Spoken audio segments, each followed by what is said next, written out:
repeat itself.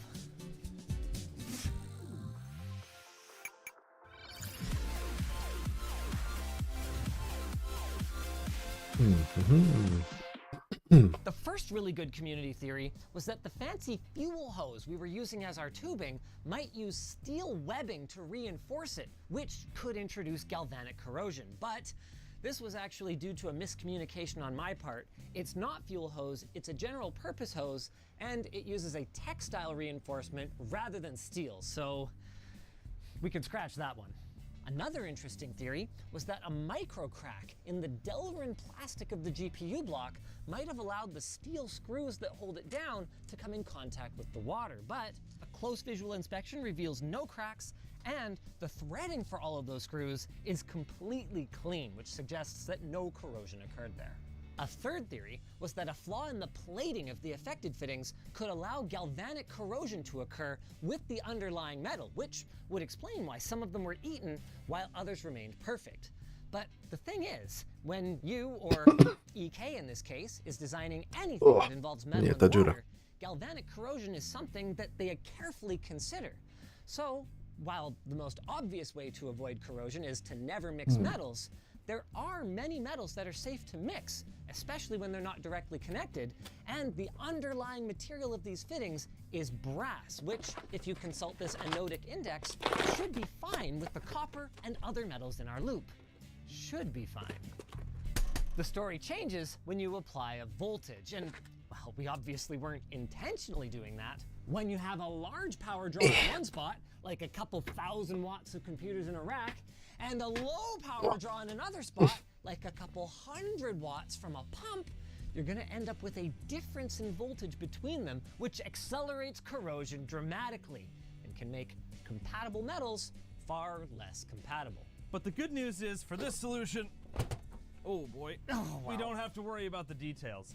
This is an isolation transformer, and you might be familiar with transformers. You would use one to take like a low voltage and make it a higher voltage, or vice versa. Like to run your sewing machine from Asia. Yeah, if you're in a different country, that's a big one. Yeah. In this case, it's 120 volt on both sides. You see that? Made in Canada. Thanks, Hammond Manufacturing.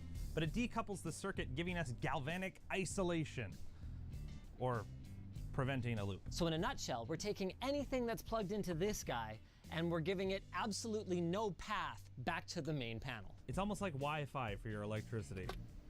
I feel like our analogies are making this worse. The point is, no voltage differential. Wrap it before you tap it. Where do we want to put this thing? How about up here? On top of the tank? The tank O with mamo, water? I mean, it should ale be ostre. fine, right? Yeah, I mean, Realistically, while we're here, I should probably have the pumps running off the UPS. you'd have to run an extension cord all the way over there. Conveniently, Is that an extension cord that's Oh, yeah. all the way right there? yeah, I really don't think that's long I don't enough, think it's though. worse than that. Yeah, I don't think it's long enough. Look how long that is. That's a 25-footer. Ale palo bruda. I'm gonna bet everyone's lunch on it. If I'm right, you pay for everyone's lunch. If I'm wrong, nothing happens. Fine. It has to go all the way down to plug into the bottom UPS. It has to be managed. Sure. He's literally trying to cable manage it as much as possible to prevent it from reaching.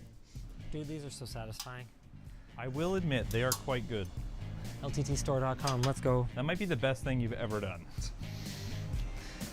My kid's right there. What? No, he's not. Well, he's somewhere. It's gonna be so funny when you lose. Wow, it reaches. No All right, way, all right, all no right, all way. right. You're buying everyone's lunch. Get wrecked. Fine. Even though I owe him lunch technically. Yeah. One of the big things that you guys said was, hey, no matter what caused this problem, you should really have monitoring in place so that if it were to ever happen again, you would know.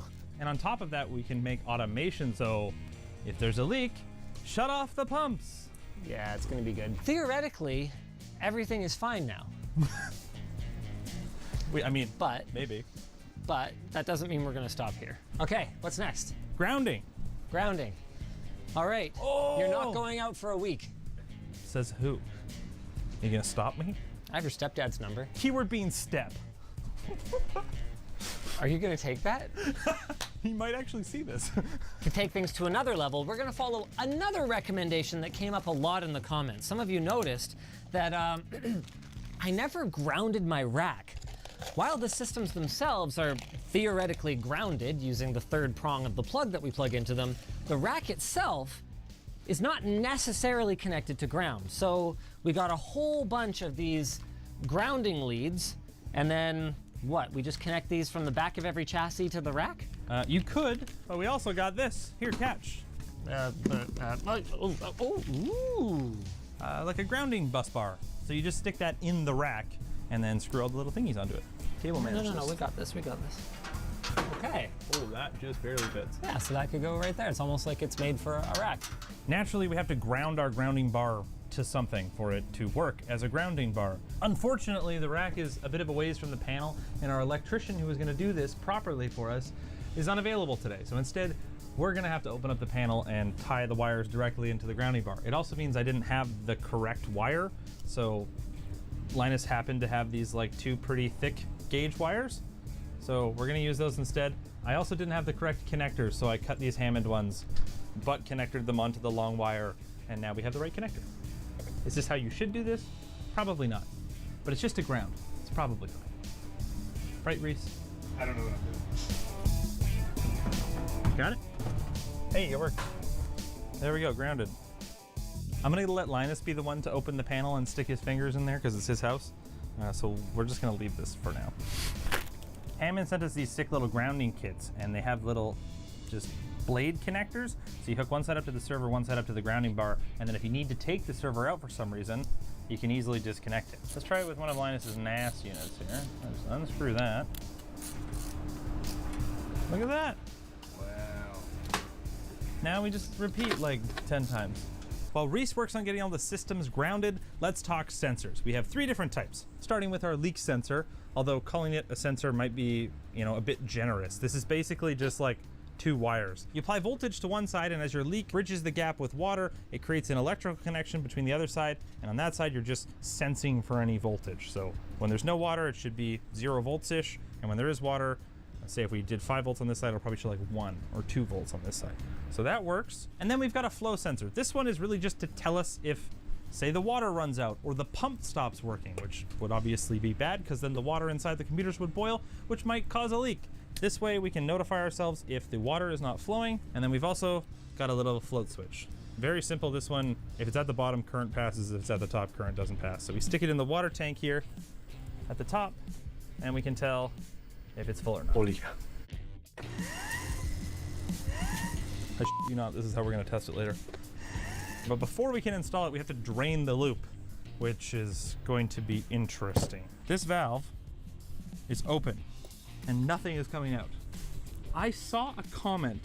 Somebody said they had experience with hose bibs like that, and they said that some of the manufacturers started using really crappy, cheap materials in them that are not necessarily compatible with plumbing. And I just looked up in there, and you know what I saw? Corrosion. I read the comment and I was like, this is too stupid to be true. Linus! Guess what doesn't happen when you open this hose bib? No. You're ballsy. Stick your phone light up there. Uh-oh. Can you imagine if that's literally what caused all of this? You've got to be kidding me. Whole room water cooling was exactly the same thing. It was a vendor cheaping out on the parts. Yeah. That reservoir was supposed to be stainless I steel, mean, you should just use a plastic one.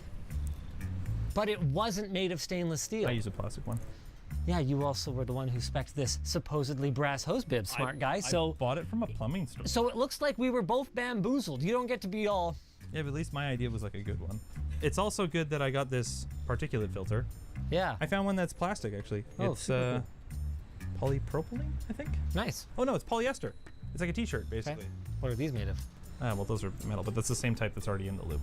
Because I don't feel like going to the plumbing store, and because I don't trust those things ever again, I'm going to make my own valve. I've got a little guy and a little valve. Oh, look, I fixed the leak. Just gonna get water everywhere.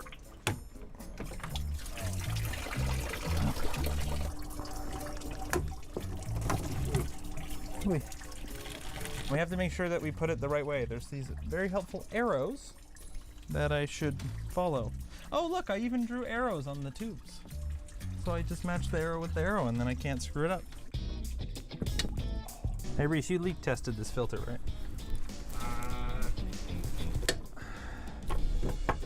Filter installed. Is that closed? Beautiful. Water in the filter, yay. The sensors are great and all, but they don't exactly work without something to read them. In the past, we've bought little like relay or input-output boards for Z-Wave or Wi-Fi on Amazon. But if you've seen anything about how Linus's wireless has been working, I wanted something hardwired. And then I stumbled upon a company called Sequent Microsystems, which sounds super nerdy, and to be honest, it kind of is. All they sell are these custom home and industrial automation boards. And this one, which is a Raspberry Pi hat, just plugs into a Raspberry. This one has 16 universal sensors on it. That means we could handle all 7 of the gaming computers in here for leak sensors. We could put a couple on the floor, our 2 flow sensors, and still have room to spare. It was a little complicated to get set up, but they actually had really good customer service. The guy was emailing me back within the hour responding. And they have a bunch of different boards. You can get ones that have some sensors, some power outputs. You can get ones that have MOSFETs. You can get ones that have just serial. Like, they make a lot of different products, and it's actually pretty awesome. This one in particular requires separate power. So you plug in a 5-volt power lead here, and then it powers the Raspberry Pi through it directly. There's also a battery for a real-time clock that's on the board that they use for hardware monitoring. So if the Raspberry Pi becomes unresponsive, this board can reboot the Raspberry Pi. It's one of those things where you wouldn't really think about it for a house setup, but if you were stuffing this in a wall somewhere for industrial controls, you want to make sure this thing is operational, and if there's an issue, it fixes itself. Imagine if you had like 200 of them, right? In a perfect world, I'd just hook that sensor pin right up to this board and be done with it. But unfortunately, electronics can sometimes be a bit more complicated. In our case, we need to add something called a pull-up resistor. And that just makes sure that when there's no pulse being sent, the sensor reads a high signal, like close to our voltage around 5 volts. If we didn't have that, the sensor wire can actually sometimes float between ground and 5 volts, which looks a lot like a pulse, which obviously we don't want. The pull-up resistor makes sure it's only ever reading the correct value, so it's very important to add. If you had an Arduino that was reading the sensor instead, they actually have a pull-up pin mode, which does it on the board. But in our case, we're just gonna add one on this breadboard, and in the future, we'll just solder it into a piece of wire and be done with it.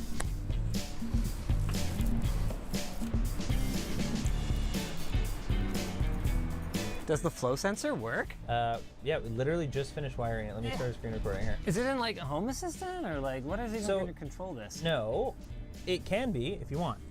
Right now, I just wrote a little script. Obviously, we have to interpret the data because all we're getting is pulses. Luckily, they just give you a formula. You take the pulses per second, or hertz, and divide by 5.5. That's your liters per minute. So I made a little script to do that. Cool. Hey, 9 liters per minute. So we're getting roughly, almost exactly 50 pulses per second, 50 hertz. That's the heartbeat of the whole setup. And then if we go to the other sensor, which I did flow 2, it's off right now. Right. No flow. Oh, no flow to the pool right now. So what we'll do is adjust this script to send that data to the PulseWay API. Right. And then we can make whatever workflows we want in PulseWay. Okay. And then on top of that, we can just make a little script that sends it to Home Assistant if you want. Super Home Assistant also allows like custom components, so you could have it on your phone. Now that the pool loop is refilled and running, we should be able to take a look at our flow from both of the pumps. I found this cute little terminal app called TTY Plot, and you can plumb data from a script to it, and it makes a little graph in your terminal. It's very cute. This top one is the local loop, so if I adjust the speed on the pump here, right now it's on low. If we go to high, hey, look at that. This is the outdoor loop, only pushing around 5 liters per minute, which is pretty low. And then the indoor loop seems to hang out around 10. 5 liters per minute? Yeah, that's pretty bad. Oh, hey, look, everything's grounded. Yeah, look at that. It's all grounded. We won't be out for weeks. We were we were overthinking it. Each of them we just found a screw and put it underneath the screw. Oh, that's great. The only thing is we didn't ground it into the panel yet, so it's not technically grounded to anything. Right. I did run the wire over there, Oh, okay. mostly. Is this you? Yeah, I grounded it. Okay. We should probably shut the panel off before we open it. Yeah, where's the one for this? Oh, this one. Oh my gosh, okay. This is not an insulated screwdriver and is not rated for electrical work. The only reason I'm doing this is because this panel is completely off, de-energized. I do not recommend this. Don't try it at home, etc. Oh my goodness, who put this in here? This screw is, it's shallow. It's just camming out every time. Can I try to do it? Hold on. We might not even need it. My God. Oh my God. 0. 0. Okay, so everything in here is safe. I mean, Well, we hope. The rack is hooked up now. See, you got a little ground cable going in there. Definitely not spliced inside the panel. That one.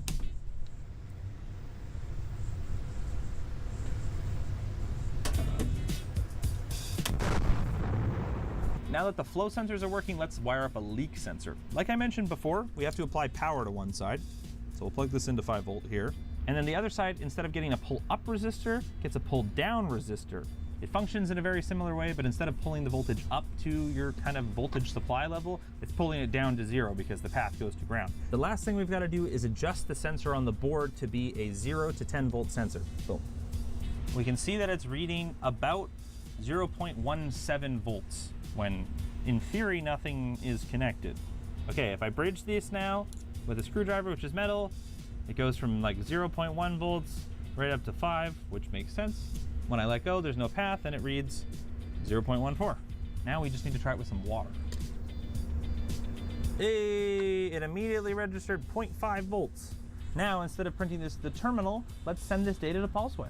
Fortunately for us, Pulseway has a cool feature called custom fields, and it allows you to attach custom bits of data to systems, an entire site. You can do it globally if you want. Typically, you would use this with their script systems, say if you wanted to store the BitLocker keys for all the systems on your network, or the Windows licenses, or check battery data, things that you would only need to read like once a day or something like that. But in our case, we want to read these sensors like every 5 seconds. Fortunately, they also have an API. So we can just edit our little script, instead of printing it to the console, send it to the Pulseway API, and then that'll set the data. While I don't technically need the Pulseway agent running on our sensor Raspberry Pi, I'm gonna install it anyways, because then we can have monitoring. Obviously, if the sensor Raspberry Pi dies, that would be not great, and we'd wanna know about that. Once it is installed, it's really easy to connect to the account. They actually have a command called like Pulseway registration. You just go register, no proxy, custom server, yes, and just plops out this big QR code.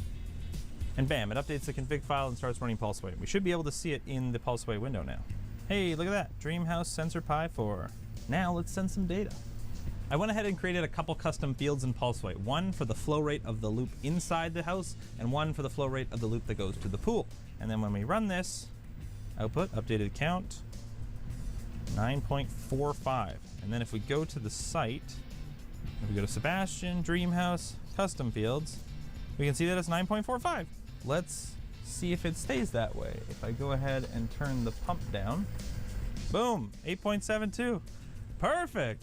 Now we just have to install Pulseway on some machines so we can make them turn off when bad things happen. We're first gonna make a workflow in Pulseway. I made one here called Shut Off Water-Cooled Computers.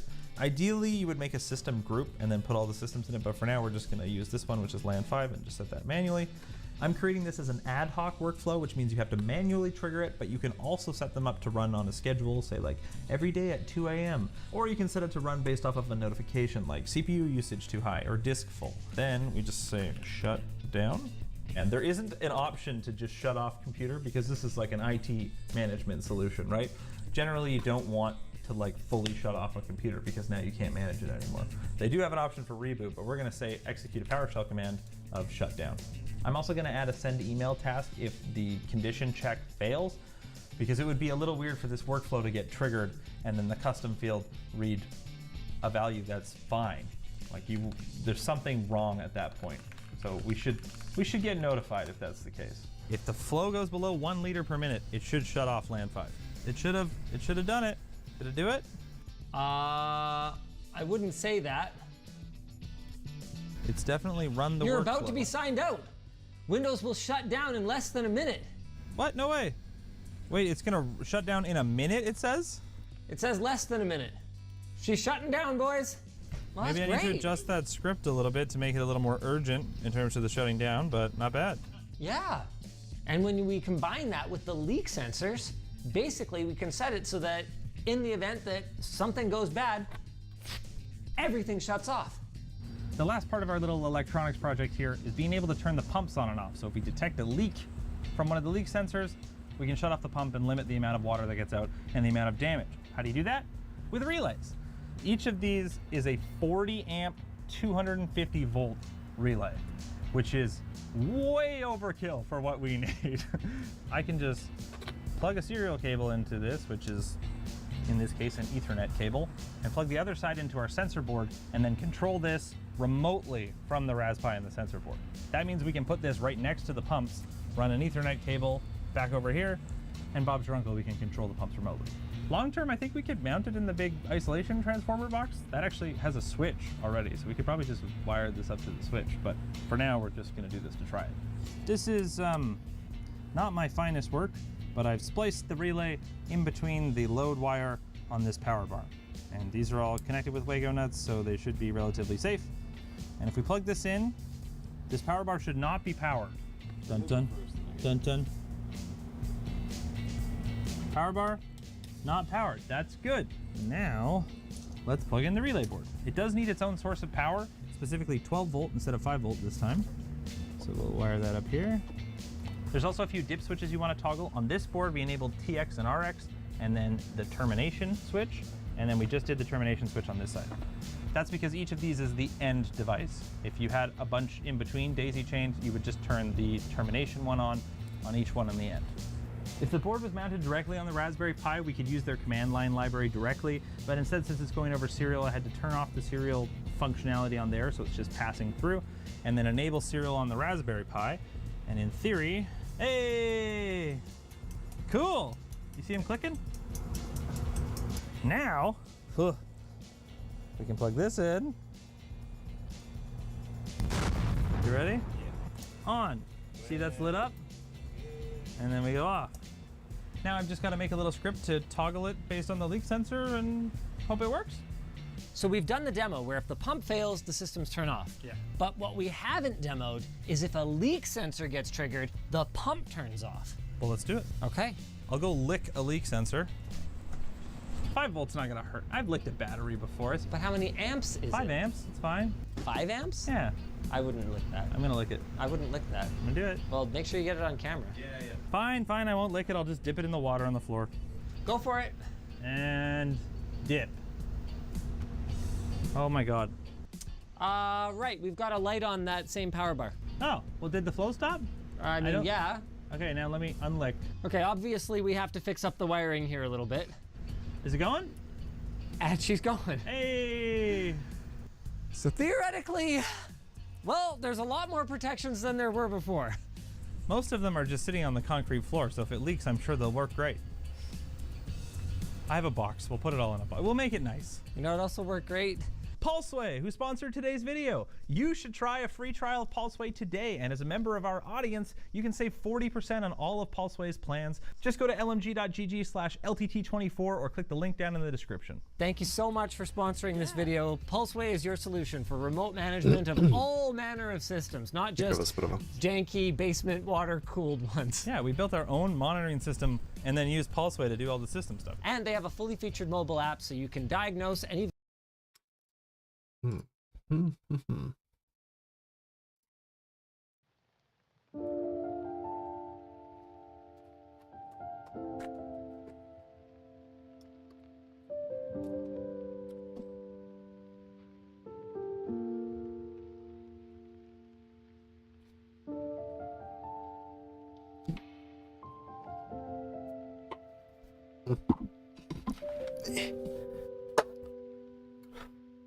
Okej.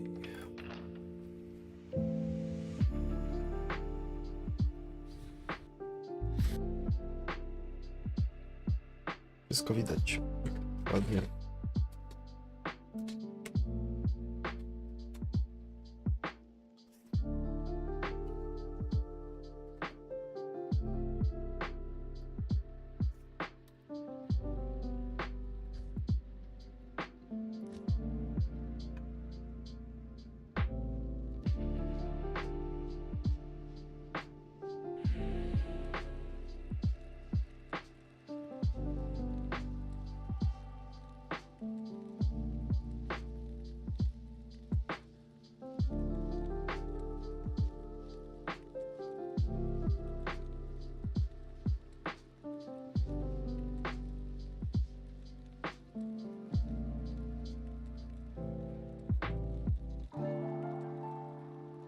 Jaja.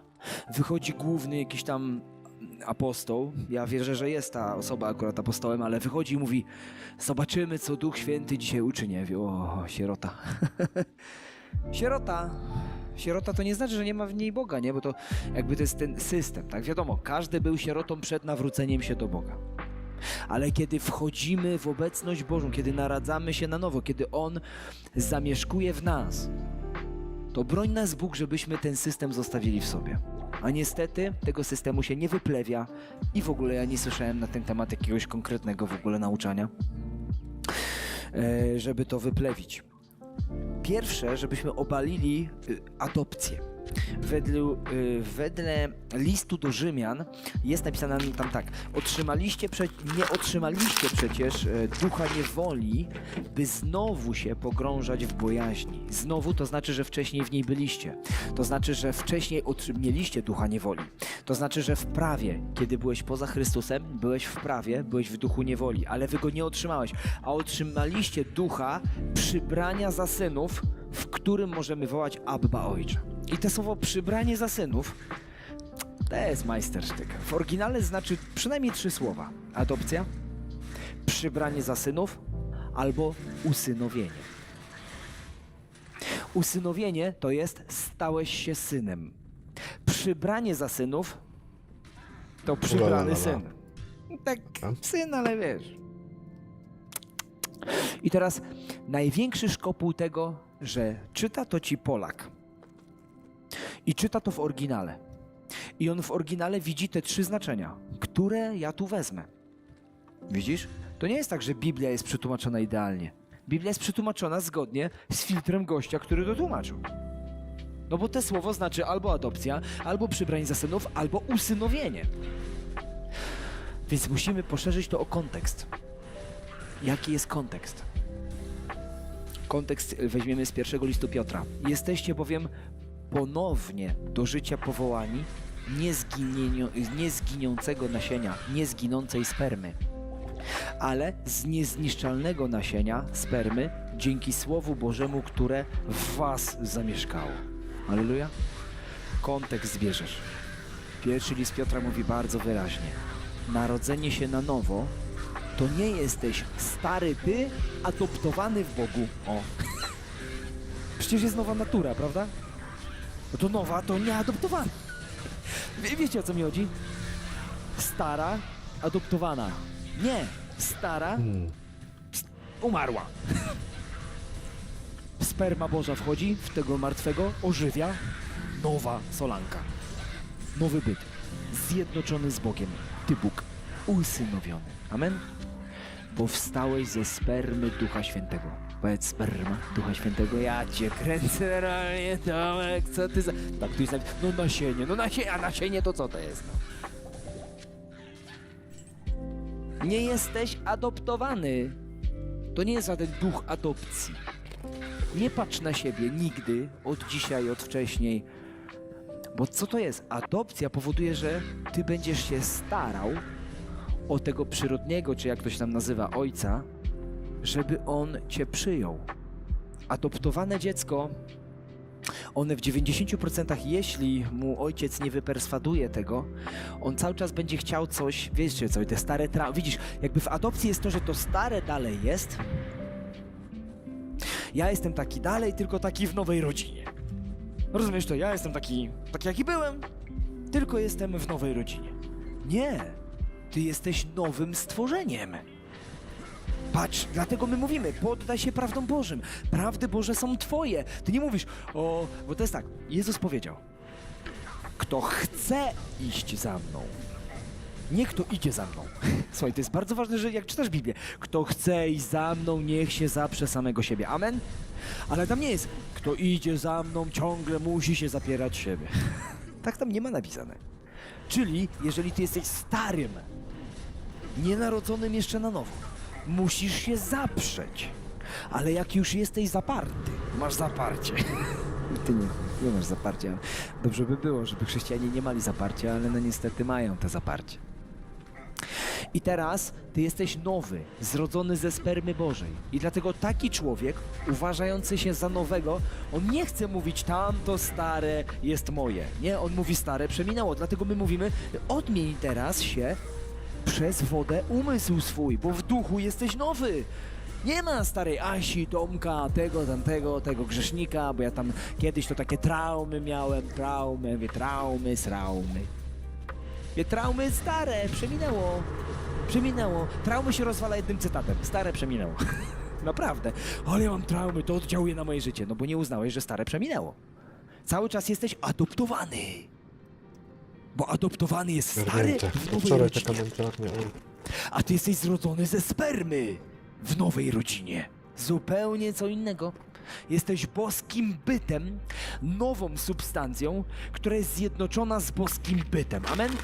Ale twój umysł ma stare naleciałości, więc go kodujesz na nowo i wtłaczając mu to Jezusa jako własne, bo to jest twoje, bo ty jesteś boski. Więc teraz to robisz, a nie że teraz, aha, to ja się muszę zapierać, aha, to ja już nie mogę robić tego, co chcę, aha, to ja nie mogę być sobą. Nie. A co chcesz, adoptowany być? Adoptowane są dalej dzieci diabła, rozumiesz? Takie dziecko diabła adoptowane. To nie wiadomo, czy to dziecko Boże. A adoptowany to nie mój biologiczny. A ty biologiczny, sperma jest biologiczna, alleluja. Ty masz nowe DNA. Ty masz spermę Bożą w sobie. Normalnie DNA powstało nowe. Jakżeś się narodził na nowo, tam coś się zmieniło. Musisz to zrozumieć. Bo to zważa na wszystko, jak czytasz Biblię. Czy czytasz to jako adoptowany?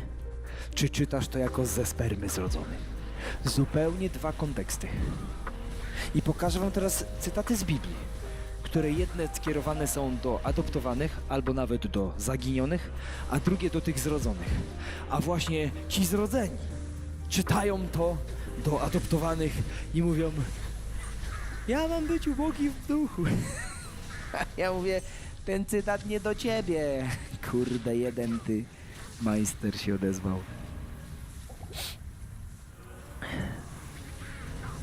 Więc jesteś usynowiony.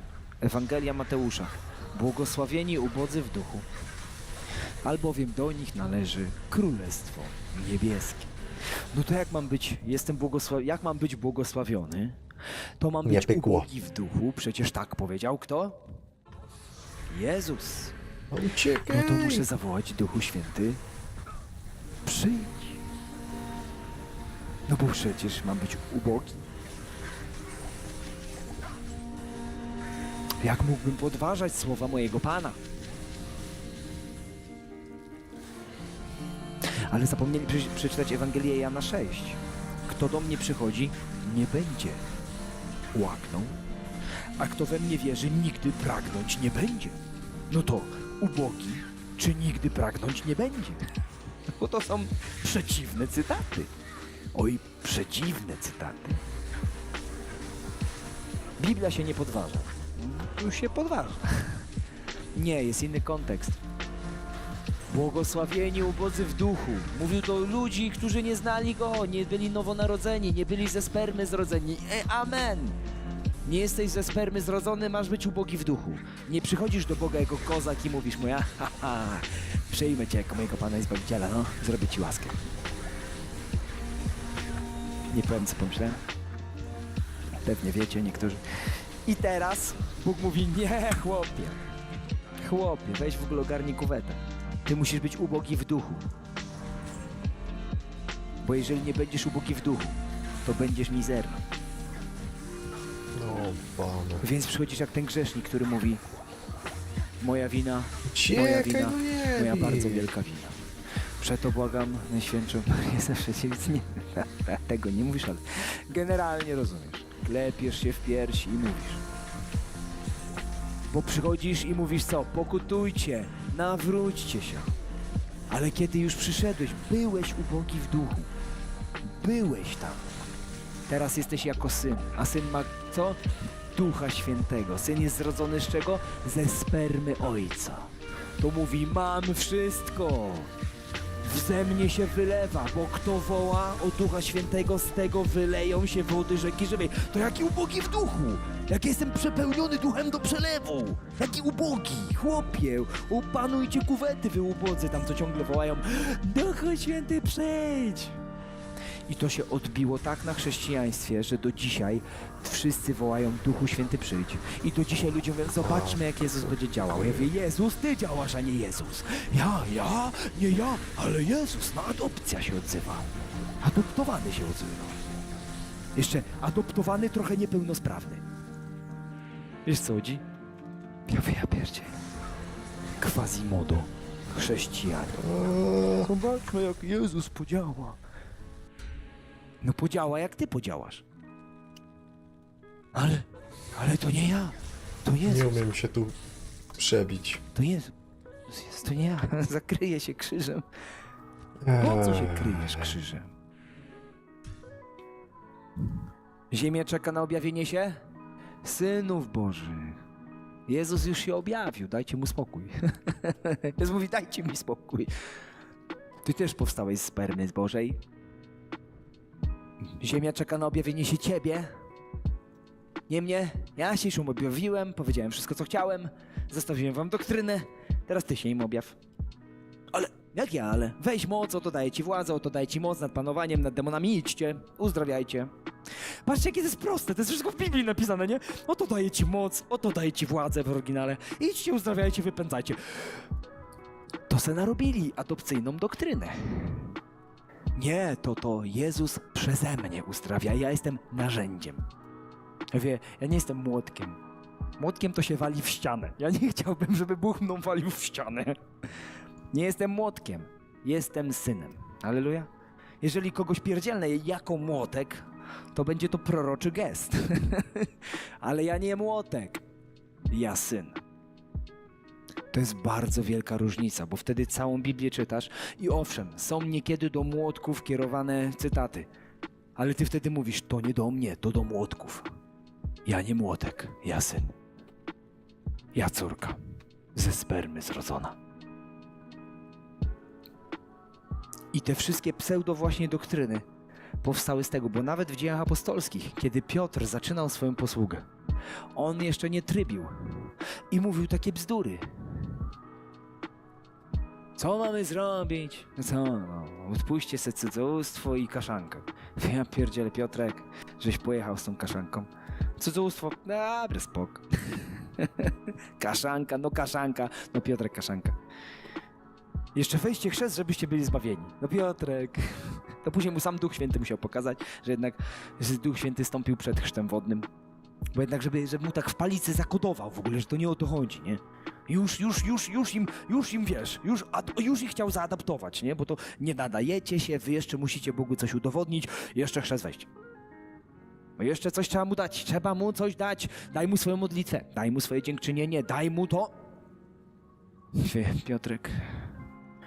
Ale to jest normalne, tak? No kurczę, był 3 lata z Jezusem, Jezus nie objawiał tego wszystkiego, bo powiedział, że to Duch im później będzie objawiał, co On do nich mówił, więc nie dziwmy się, że tak było, no chłopie. Przecież to było 50 dni po tym wszystkim, więc pomyślcie sobie, że ty jesteś tak naprawdę nowonarodzony 50 dni, co? Już masz mieć wszelkie objawienia niebios? No też wiesz, to wszystko tam mózg, wiesz, musi przetrawić. Później Piotruś zmienił zdanie i alleluja. Bo już nie nauczał o takich rzeczach. A Paweł to wręcz to, kto ci mówi, że tam dla jedzenia to nie jest fałszywy. W ogóle, więc Paweł to jechał, potem to są tylko cienie, to fałszywi, tak robią, zakazują jedzenia, nowiów księżyca, obchodzenia szabatów. To w ogóle, ja się dziwię, że są jeszcze adwentyści dnia 7, jak to jest tak dosłownie napisane. Oni przestrzegają, nie wiem czy wiecie, kto to jest adwentysta dnia 7, ale adwentysta dnia 7 nie je świni i on w sobotę. Oni normalnie mają dzień szabatowy i koniec. I koniec. No więzienie. Jezus jest Panem szabatu.